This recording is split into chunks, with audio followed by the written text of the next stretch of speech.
Ambassador Kim Ju adjusted his formal uniform as he stepped onto the observation. Deca Haven 7, the massive orbital station, hummed quietly around him, its artificial gravity keeping everything stable while they orbited high above Earth.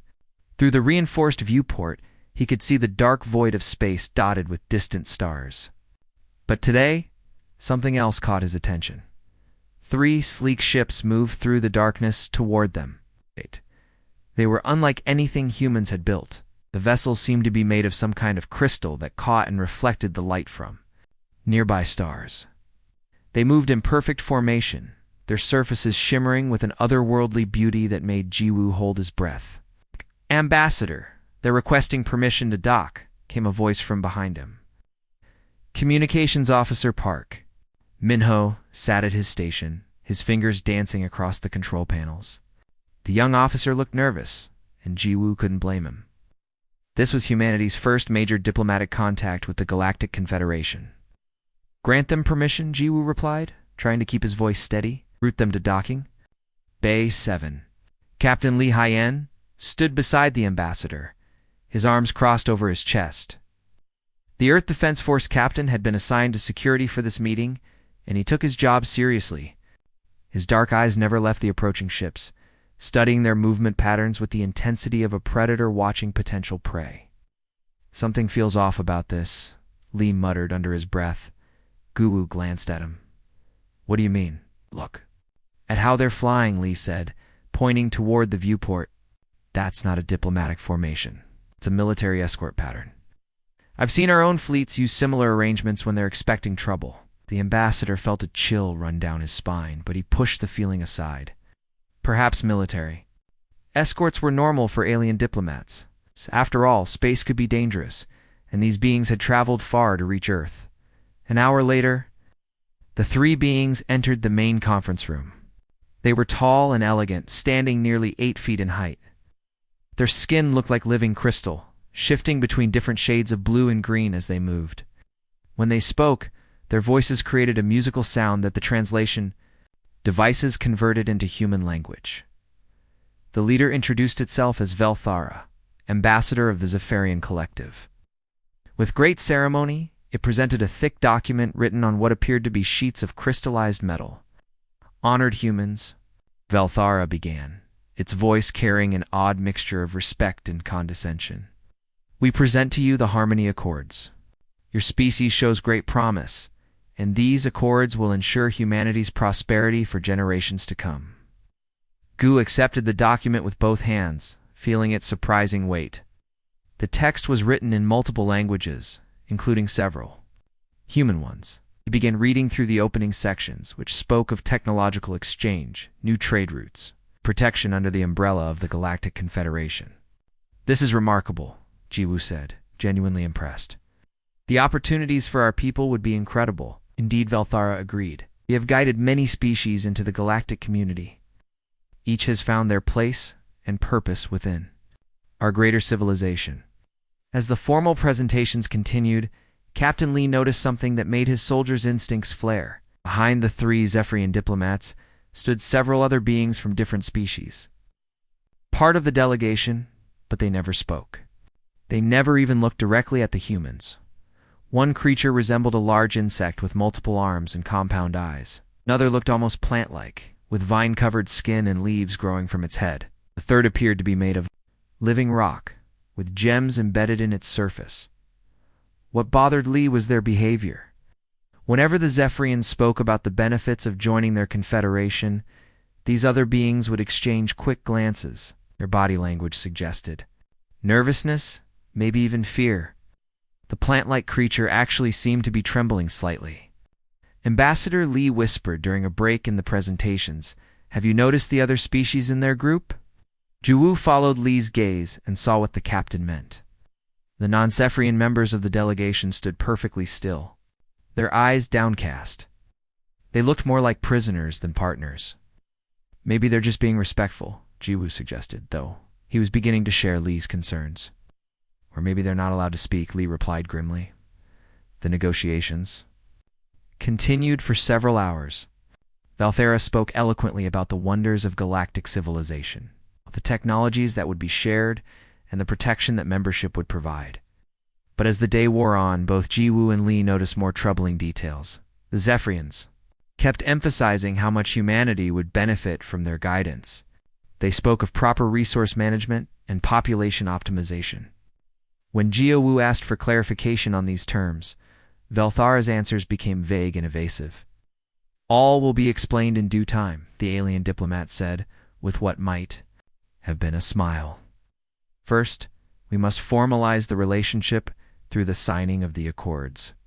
As the meeting concluded, the silent alien delegates filed out behind their Zephyrian masters. Just before leaving, the insect-like creature caught Captain Lee's eye for a split second. In that brief moment, Lee saw something that chilled him. To the bone, the creature's compound eyes held a look of desperate warning, as if it was trying to communicate something vital but didn't dare speak. Then it was gone, following the others back to their ships. That night, as Haven 7 settled into its sleep cycle, both Jiwoo and Lee found themselves unable to rest. Something about this diplomatic overture felt wrong, despite the incredible opportunities it promised. The behavior of those silent aliens haunted their thoughts, and they began to wonder what secrets the Harmony Accords might really contain. Intelligence. Analyst Choi Sung had been working for 3 straight days without much sleep. His eyes burned as he stared at the computer screen, but he couldn't stop reading. The Harmony Accords were hundreds of pages long, filled with complex legal language that seemed designed to confuse rather than clarify. Sun was good at his job. He had spent years learning to spot hidden meanings in diplomatic documents, and something about this treaty made his instincts scream danger. He had started at the beginning, reading every word carefully, making notes about anything that seemed unusual. The first few sections looked normal enough. They talked about trade agreements, technology sharing, and mutual defense. As Sung dug deeper into the document, he began to find clauses that made his blood run cold. Section 47.3, he muttered to himself, highlighting the text on his screen.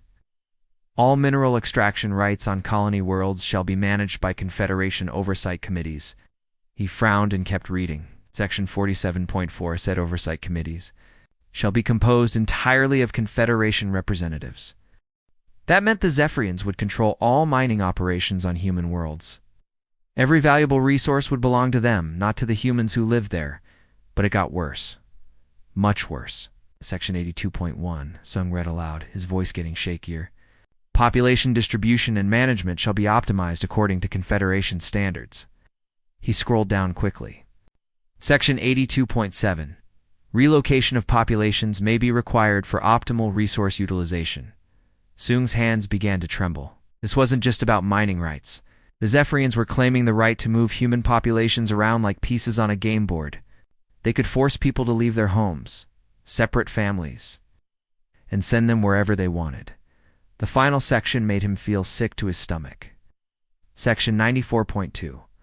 All defensive installations and military assets shall be transferred to Confederation. Control within 1 standard year of treaty ratification. Sung sat back in his chair, staring at the screen in horror.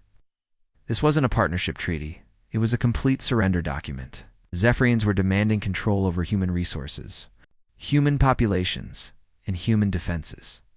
They were essentially asking humanity to become their slaves. He jumped up from his desk and ran toward the conference room where Ambassador Kim Ji-woo was still in meetings with the Zephyrian delegation. The negotiations had been going on for hours, with both sides taking frequent breaks to discuss various points of the treaty. Taught the ambassador during one of these breaks. Pulling him aside into a small private room, Ambassador Sung whispered urgently, looking around to make sure no one could overhear them. "This isn't a partnership treaty. It's a surrender document." Ji-woo's face went pale. "What do you mean?" They're asking for everything," Sung said, his voice shaking with anger and fear.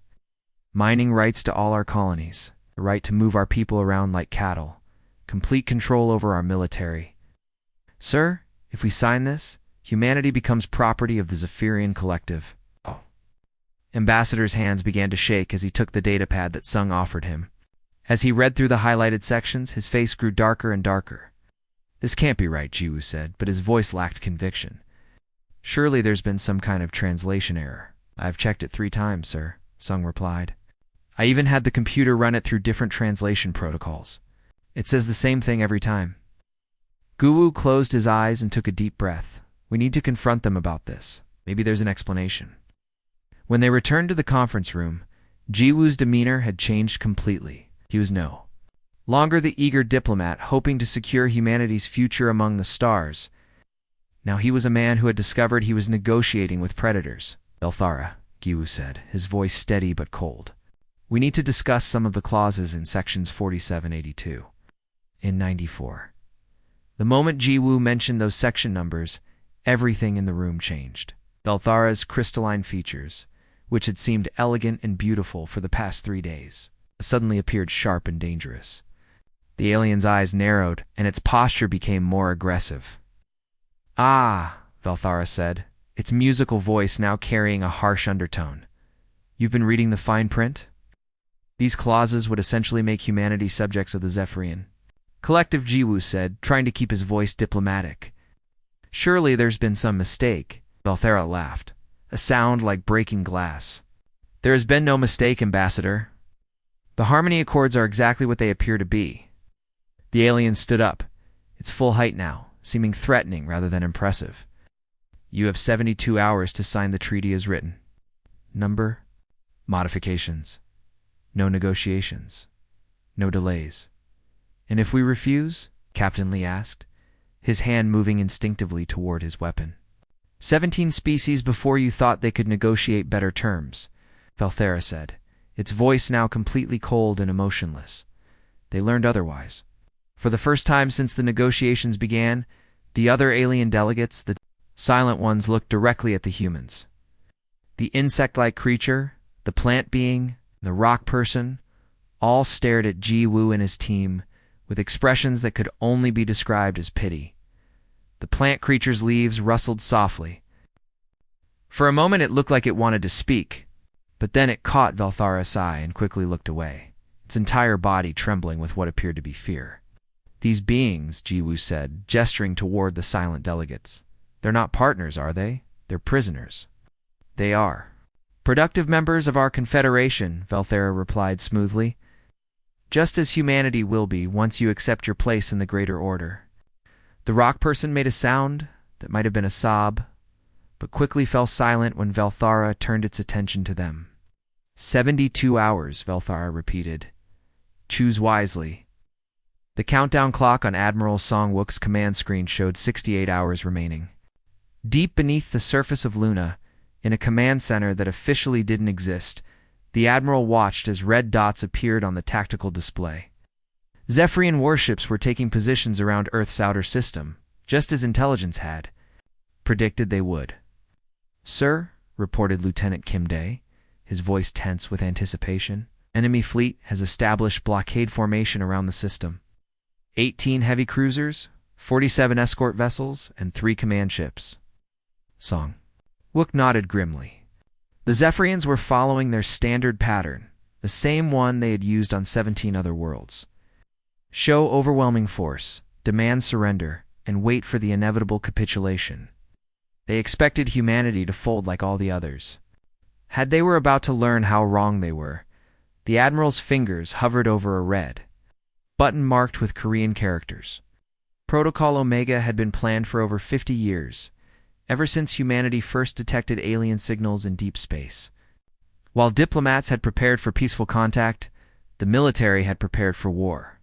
Communications, patch me through to all deep space assets, Song-wook ordered. Yes, sir. All stations are standing by. The Admiral took a deep breath.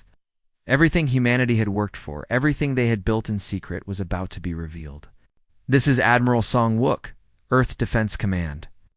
Authorization code, Alpha 77 Delta. Execute Protocol Omega. The response was immediate. Across the solar system, structures that had appeared to be simple asteroid mining stations began to transform. Massive metal panels slid away, revealing weapon arrays that had been hidden for decades. What the galaxy had assumed were harmless. Human mining operations were actually the most sophisticated military installations ever built. In the asteroid belt, Mining Station Gamma 7 shed its disguise completely. The rough, rocky exterior fell away like a molting shell, revealing a sleek battle station bristling with plasma cannons and missile launchers. Similar transformations occurred at dozens of other locations throughout the system. Captain Young sat in the command chair of the stealth destroyer Incheon's Pride, hidden deep within the asteroid field. For 23 years, she had waited for this moment. Her ship, along with hundreds of others, had been playing a dangerous game of hide-and-seek with any alien scouts that ventured into the system. Captain, reported her tactical officer, we're receiving the Omega signal.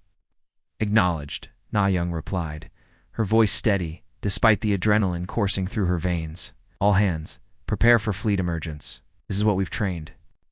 4. The Incheon's Pride had been disguised as a cargo hauler for so long that Na Young sometimes forgot what she really commanded. The ship's exterior was deliberately ugly and industrial-looking, designed to appear as harmless as possible.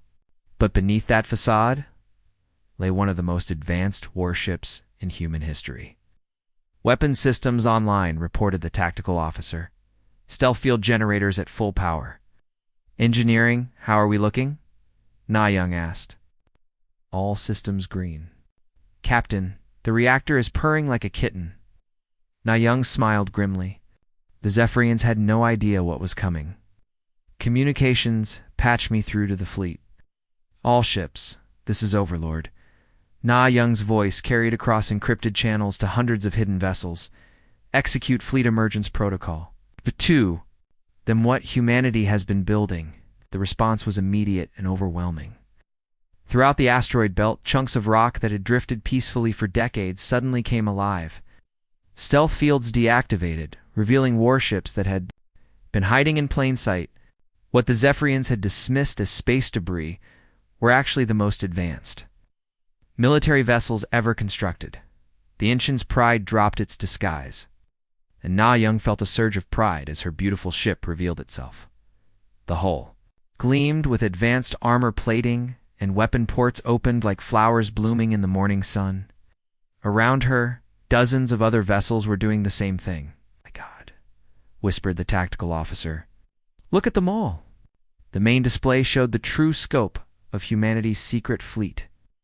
Destroyers, cruisers, battleships, and massive dreadnoughts materialized from stealth positions throughout the system. Ships that had been masquerading as mining vessels, cargo haulers, and scientific research platforms suddenly bristled with weapon arrays. On the Zephyrian flagship, alarms began blaring as their sensors detected the emerging human fleet. What had appeared to be a defenseless system moments before was now revealed as the most heavily fortified space in the galaxy. Impossible, gasped the Zephyrian fleet commander, staring at the tactical display in disbelief. The humans are supposed to be primitive. They've barely left their home system. Sir, reported a nervous communications officer, we're detecting over 300 human warships, and they're still materializing. The truth was even more shocking than the Zephyrians. Realized for 50 years, humanity had been preparing for this exact scenario. Every mining operation, every cargo run, every scientific expedition had been cover for the largest military buildup in galactic history. Admiral Song-wook watched the tactical display with satisfaction as red dots representing human ships appeared. Throughout the system, the Zephyrians had walked into a trap that had been half a century in the making. Sir, reported Lieutenant Kim Dae, the enemy fleet is attempting to reorganize. They're moving into defensive formation. Too late, Song-wook replied. Signal all units. Commence Operation Thunderstorm. The space around the Zephyrian fleet suddenly filled with human warships. What the aliens had assumed was a primitive, defenseless world had been revealed as the most dangerous predator in the galaxy. The hunters had become the hunted. The battle began at exactly 1432. Earth Standard Time. Admiral Song-wook watched from his command center as the human fleet moved into attack formation with precision that would have impressed any military strategist in the galaxy. The Zephyrians, still reeling from the shock of discovering humanity's true military capability, scrambled to respond. All units, commence Operation Thunderstorm, Song-wook commanded. Remember, we want prisoners, not corpses. The human fleet struck like a carefully orchestrated symphony of destruction. Captain Na Young's destroyer, Incheon's Pride, led the First wave, her plasma cannons lighting up the darkness of space. The Zephyrian escort vessels, caught completely off guard, found themselves under attack from multiple directions at once. Target their weapon systems first. Nah, Young ordered her crew. Disabled, don't destroy. The human ships moved with a coordination that spoke of decades of training and preparation. They had studied every battle the Zephyrians had ever fought, analyzed their tactics, and developed countermeasures for every possible scenario. The aliens' proud fleet, which had intimidated 17 species into submission, found itself outmaneuvered at every turn, Commander KO. Hajin watched the tactical display from the bridge of the assault transport Soul's Hammer. His boarding teams were ready, waiting for the signal to capture key enemy vessels. The plan was ambitious, but necessary. They needed to take prisoners who could testify about Zephyrian war crimes. Commander reported his second-in-command, Lieutenant Park Soo. The flagship's shields are down to 30%. Prepare boarding pods, Hajin ordered. We're going to take that ship.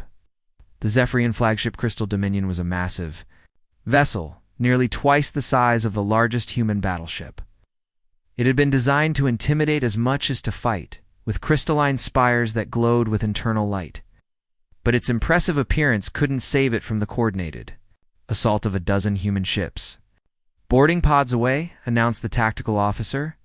6 small craft, each carrying a team of elite Marines, shot across the void toward the enemy flagship. The Zephyrians tried to shoot them down, but their defensive systems were already heavily damaged by the human attack.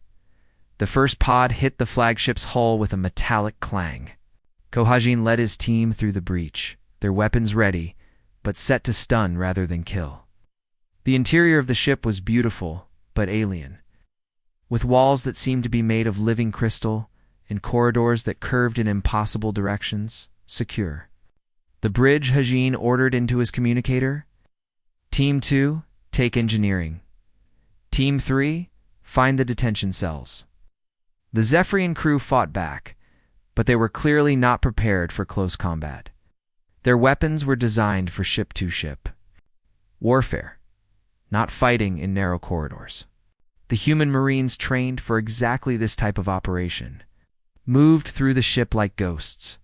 Meanwhile, the space battle continued to rage around them. The human fleet had divided the Zephyrian forces into smaller groups surrounding each one and systematically disabling their ships. What should have been a fierce battle between equals had become a demonstration of superior tactics and technology. Enemy cruiser Shard of Victory has lost all weapons, reported one of Admiral Song's tactical officers. She's requesting permission to surrender. Accept their surrender, Song Wook replied. Move rescue ships to assist with damaged vessels. Admiral's strategy was working perfectly. Instead of simply destroying the Zephyrian fleet, the humans were capturing it intact. Every ship they took would provide valuable intelligence about alien technology and military capabilities. On the bridge of the Crystal Dominion, Kohajin's team had finally reached their objective. The Zephyrian bridge was a circular room with a high ceiling, filled with crystalline control panels that pulsed with different colors. At the center sat Velthara, the same alien who had tried to trick humanity into slavery just days before. Surrender. Your vessel, Hajin demanded, his weapon pointed at the alien diplomat. Your fleet is defeated. Aldada's crystalline features had lost their earlier confidence. The being that had seemed so proud and predatory during the negotiations now looked small and afraid. This is impossible, Velthara said, its musical voice now filled with desperation. You're supposed to be primitives. Our scouts reported that. You barely had space travel. Captain Lee Hyen, who had been transported to the flagship along with Ambassador Kim Jiwoo, stepped forward. The same man who had watched the Zephyrians with suspicion during the diplomatic meetings now looked at their leader with calm satisfaction. Our scouts were very good at their job, Lee said quietly. We've been preparing for this conversation for 50 years. We just preferred to have it on our terms. The truth was even more impressive than Lee let on. For decades, human intelligence services had been carefully managing what information alien scouts could gather. Every ship the Zephyrians had seen, every facility they had observed, had been carefully chosen to present the image of a primitive, defenseless species. But your technology? Velthara protested weakly. Your ships are more advanced than ours. We had good teachers, Lee replied. Every species you conquered left records of your tactics. We studied them all. Admiral Songwook's voice came over the communication system, broadcast to every ship in the area. This is Admiral Songwook of the Earth Defense Force. To all Zephyrian vessels, surrender now, and your crews will be treated according to galactic law. Continue to resist, and you will be destroyed. The battle had lasted exactly 43 minutes. The Zephyrian fleet, once proud and predatory, now drifted helplessly in space as human ships held them in formation.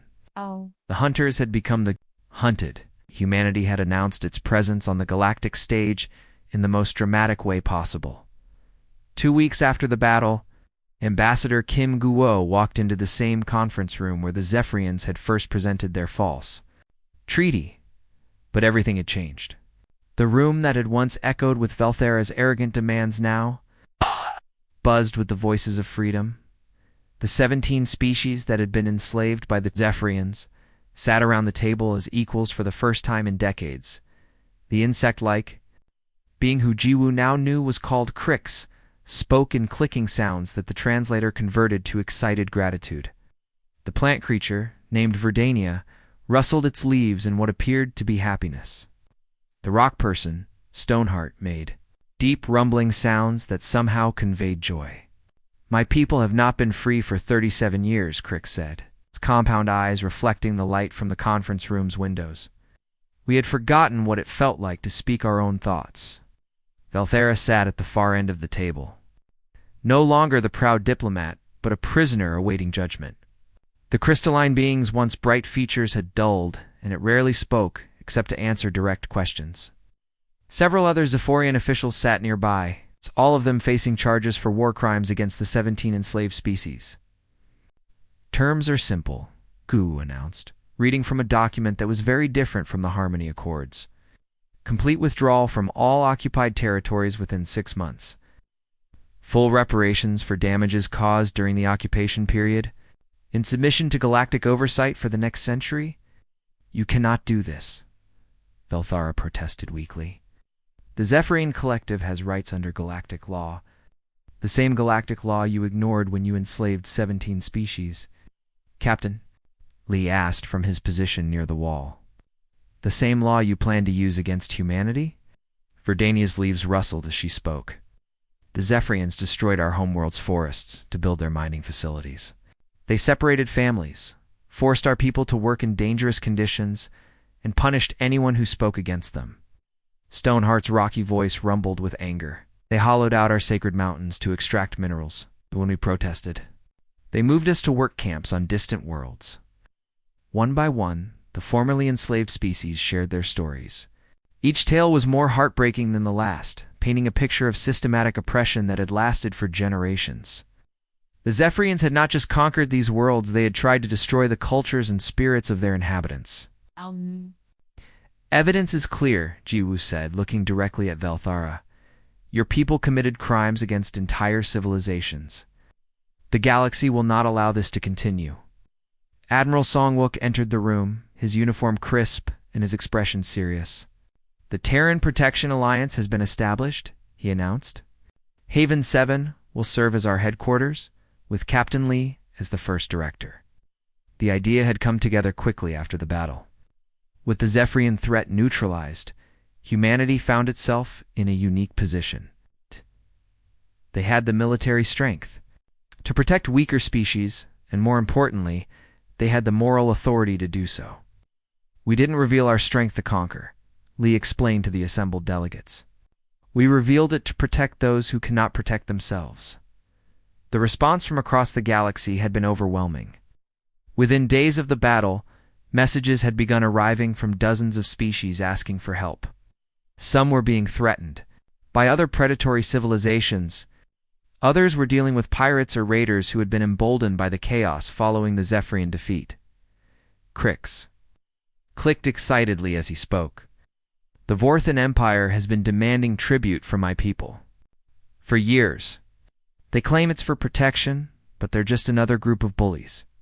The Stellar Syndicate has been raiding our trade routes, added a new voice. A blue-skinned being named Aquarius had arrived just that morning, representing a peaceful species of ocean dwellers. They steal our resources and kidnap our people. For slave labor. We'll help, Lee promised. That's what the Alliance is for. The room filled with excited chatter as the various species began to discuss their needs and how humanity could assist them. But Jiwoo noticed that the conversation wasn't just about military protection. The freed species were also talking about trade agreements, cultural exchanges, and scientific cooperation. This is what the galaxy should be, Verdania said, her voice filled with hope. It's not strong species dominating weak ones, but everyone working together. Admiral Song nodded approvingly. The Terran Protection Alliance isn't just about military defense. We want to create a community where all species can thrive. Over the following months, the Alliance grew rapidly. Dozens of species requested. Membership, and humanity found itself at the center of a new galactic order. But unlike the Zephyrians, who had used their power to dominate and exploit, humans used their strength to protect and nurture. Captain Lee established training programs to help member species develop their own defense capabilities. The goal wasn't to make them dependent on human protection forever, but to give them the tools they needed to defend themselves. We're not building an empire, Lee explained to a group of new Alliance members. We're building a family. The galaxy had learned an important lesson from humanity's actions. The greatest weapon wasn't the size of your fleet or the power of your technology. It was the wisdom to know when to use that power and the restraint to use it only when necessary. As Jiwoo watched the former slaves planning their return to their liberated homeworlds, he couldn't help but smile. The Zephyrians had tried to make humanity just another conquered species. Instead, they had awakened a protector that would change the galaxy forever. The age of predators ruling through fear was ending. The age of guardians protecting through strength had begun.